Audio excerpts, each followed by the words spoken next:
Torque on demand present unlisted स्वागत छ सबैलाई मेरो च्यानल शब्द अटोमोटिभमा। आज म तपाईँहरूलाई देखाउँदैछु हाम्रो देशको सबैभन्दा most powerful best value for money pickup गाडी, यो महिन्द्रा स्कर्पियो पिकअप एस10 डबल केबिन 2024 मोडल, जुन कि एकदमै नेपालको मार्केटमा असाध्यै पपुलर छ।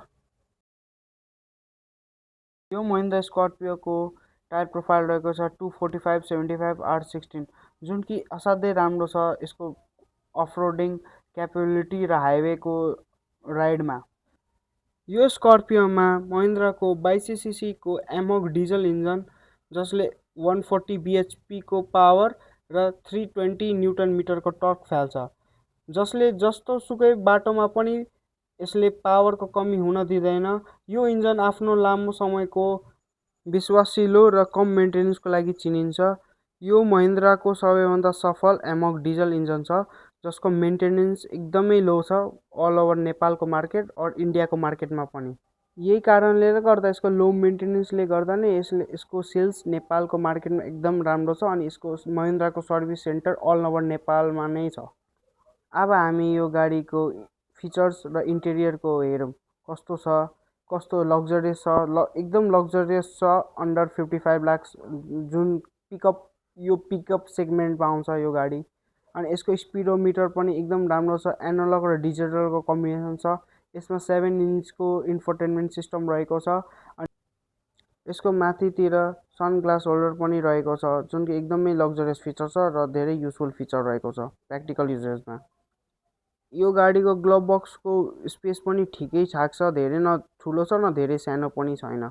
मलाई यो गाडीको एकदमै मन पर्यो भनेको यसको ड्यासबोर्डको डिजाइन हो क्या, एकदम राम्रो छ, र फिलिङ छ अनि फिजिकल बटन छ क्या सबमा। यसको म्युजिक सिस्टममा पनि छ अनि यसको स्ट्यारिङहरू सबमा, तर अहिलेको इभीमा सारा कुरा टच स्क्रिन भएको छ। यो गाडीको माथिको लाइट येल्लो छ, जुन मलाई मन परेन, अनि माइक पनि छ। S10 मोडल हुँदा यसमा वाइट लाइट हुनु पर्थ्यो क्या, एलइडी लाइट।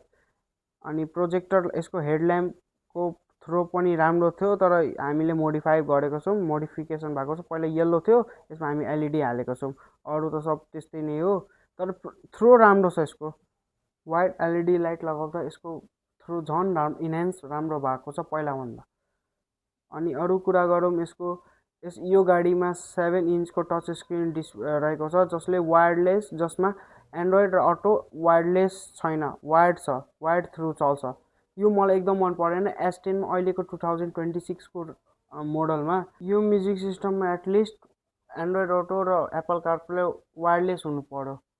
अनि यो गाडीको 4x4 छन् अनि यो गाडीमा धेरै कार इन्फर्मेसनहरू छन्। यसले एभरेज, सर्भिस ड्यू, म्यानुअल सारा बताउँछन्, जसले हेल्प पनि गर्छ। अनि के फिचर छ, cruise control, climate control, Apple CarPlay के चल्दैन, सारा कुराको यसमा डिसेन्ट भिडियो नै हालेको छ यसको म्युजिक सिस्टममा। अनि यो मात्र 20 को स्पिडसम्म मात्र एप्लिकेबल छ। तपाईँले कारलाई पार्क गर्दा अनि यो भिडियो हेर्दा अनि कुन फिचर्स चलिरहेको छैन, कसरी अपरेट गर्ने, सारा कुराको ट्युटोरियल यसमा भिडियो नै इनबिल्ड हालेको छ। यो एकदम मलाई मन पर्यो महिन्द्राको, यो चाहिँ हुनु पर्यो क्या। अरूमा थाहा छैन कुन के कहाँ हुन्छ, तर यसमा छन्। अनि अरू त यसको म्युजिक सिस्टम पनि राम्रो छ, 4वटा स्पिकर छन् अनि जसको सेटिङ मिलाउँदा बेस हामीले माथि नै गरेको भन्दा यसको बेस, ट्रबल अरू एकदम राम्रो छ, क्लियर पनि छन्। अनि पछाडिको भ्यूमा यसमा 3वटा हेडरेस्ट हुन्छन् अनि 3जना मजाले बस्छन् यसमा, अनि एउटा सेन्टर आर्मरेस्ट पनि दिएको छन्। अनि यो गाडीको सिट अलि एकदम टाढो छ, सो लङ रुटमा जाँदा पछाडिको ब्याक एकदम अलिअलि पेन हुनसक्छ, तर यसले धेरै जम्पिङ गराउँछ। यो डबल क्याबिन हो, अलिअलि झुल्छ, तर 3 मान्छे कम्फर्टेबली बस्न सक्छन्। अनि लङ ड्राइभ पनि राम्रो छ, तर पछाडिको अलि लेडिजहरूलाई अलि प्रब्लम हुन्छ। स्कर्पियोमा पहिला ढाला हुन्थ्यो, एकदम ढाला, तर यसमा मोडिफिकेसन भएको छ। पछाडि क्यानोपी, फुल साइड क्यानोपी छ, जुन थाइल्यान्डको यसको पनि राम्रो छ। यो क्यानोपी लगाउँदा यो गाडीको लुक्स नै एकदम पहिला पिकअप ट्रक जस्तो लाग्छ, तर अहिले यो क्यानोपी लगाउँदा यो गाडीको लुक जिप जस्तो भएको छ क्या, एकदम लग्जरियस। अरू स्कर्पियोभन्दा युनिक एन्ड बेस्ट हेर्नमा लाग्छ। जसमा पछाडि स्पोइलर पनि छ, ब्याकलाइट छ, माथि 2टा रुफ रेल्स पनि छ, अनि यसमा चाबी पनि दिएको छ, यो चाबी। अनि यसको बुट स्पेस धेरै ठुलो छ, पिकअप भन्नाले त्यही नै हो।